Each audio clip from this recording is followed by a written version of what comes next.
Keyingi misolimiz Microsoft Excel'da demak X1 100 ga, Y1 200 ga, Z1 esa 300 dir. 300 qiymatlari ketakchalarga kiritilgan.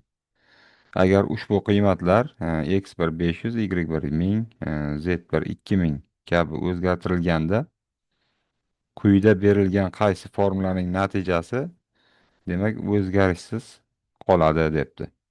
Biz nima qilamiz? Mana bu yerdagi mana X1, Y1, Z1larni o'rniga demak qiymatlarni qo'yib chiqamiz.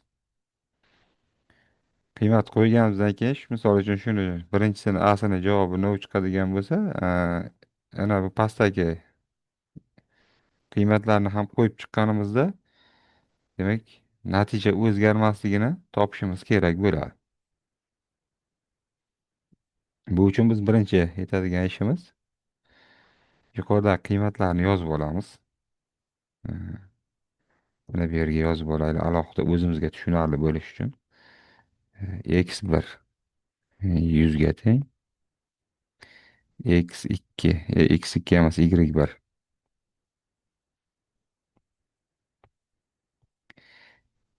Y1 200 ga teng, Z1 300 ga teng. Endi ikkinchi qiymatni yozamiz. X1 500 ga teng, Y1 1000 ga teng, Z1 2000 ga teng. Natijani ko'rib chiqamiz endi. Birinchi mana bu qiymatlarni qo'yamiz. 100, 200, 300 dan qo'yib ko'ramiz. Demak, bu yerga 100 qo'yamiz, qo'shamiz. 200 ni keyin shu katta yoki teng deyapti 300 dan. 300 dan. If agar deyapti, ushbu qiymat katta yoki teng 300 bo'lsa, haqiqatdan 300 katta yoki teng 300 ga bo'lsa, u holda rost bo'lsa bu yer yesni chiqaradi, yolg'on bo'lsa no'ni chiqaradi. Hozir bu yerda ko'ryapmiz teng kelyapti. Rost bo'lyapti. Bunda natija birinchisida natija ana birinchisi, ikkinchi qiymatlar. Birinchi qiymatimizda natija demak yes bo'lyapti. Yes. Endi ikkinchi qiymatlarni qo'yib ko'ramiz shu yerga. Ikkinchi qiymatlarda ham o'zgarmaydi. Boshladik. Birinchi 500 ni qo'yamiz. 500 qo'shilgan 1000. 1000 demak katta yoki teng 2000 deyapti. 2000. 2000.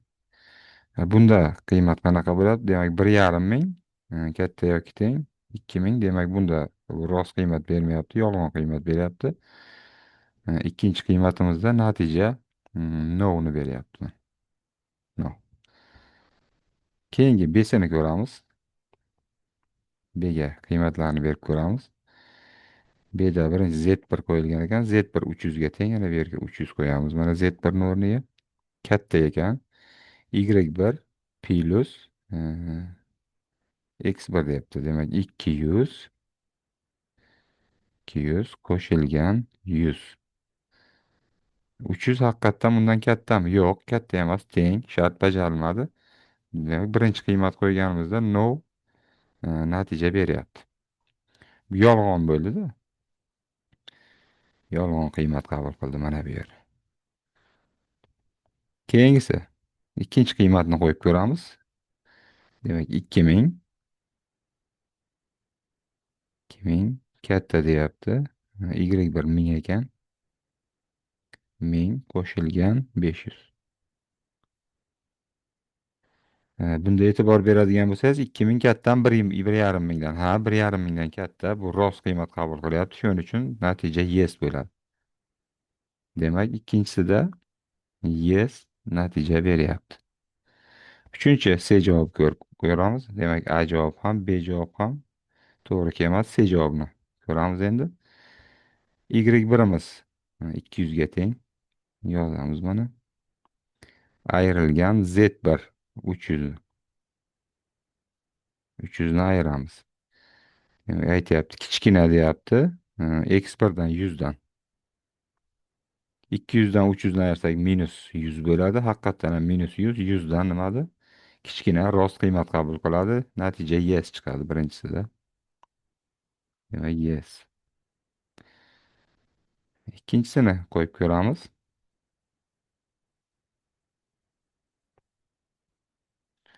Ikkinchisini qo'yib ko'ramiz. Y1imiz demak mingga teng. Mingga teng. Ayirishimiz kerak. Z1ni. Z1imiz 2 mingga teng. 2 mingga teng. Kichkina nechidan deyapti? X1imiz 500'dan. 500 qo'yamiz X1'ni o'rniga. Xo'sh, mingdan 2000ni ayirsak minus 1000 bo'ladi. Haqiqatdan minus 1000. 500'dan nimadi? Kichkina. Bunda ham rost qiymat qabul qiladi va yes degan natijani oladi. Ikkinchi ham yes bo'ladi. Demak, C javobimiz to'g'ri kelyapti. D javobimizni ham tekshirib olamiz.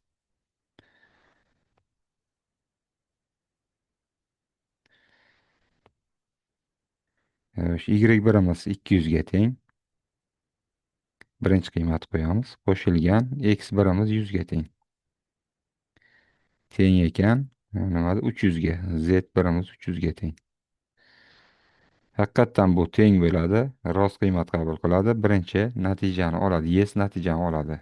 Birinchi qiymatlar yes natijani olyapti mana. Yes natijani olyapti. Endi ikkinchi qiymatni qo'yib ko'ramiz. Ikkinchi qiymatimiz Y1 mingga teng. Mingga teng. Qo'shamiz. X1ni 500'ni qo'shilgan 500. Bu ham teng bo'ladi. Nimaga? Z1 2000 ga. 2000 ga. Mingga 500'ni qo'shsak 1,5 ming. 1,5 ming tengmi 2 ga? Yo'q, teng emas. Teng bo'lmagani uchun bu mulohaza. Demak, bu yerdagi shart yolg'on bo'ladi va natija no chiqadi. Va ikkinchi qiymatlarda natijamiz no bo'ldi mana. Demak, o'z-o'zidan ma'lum javobimiz C ekan.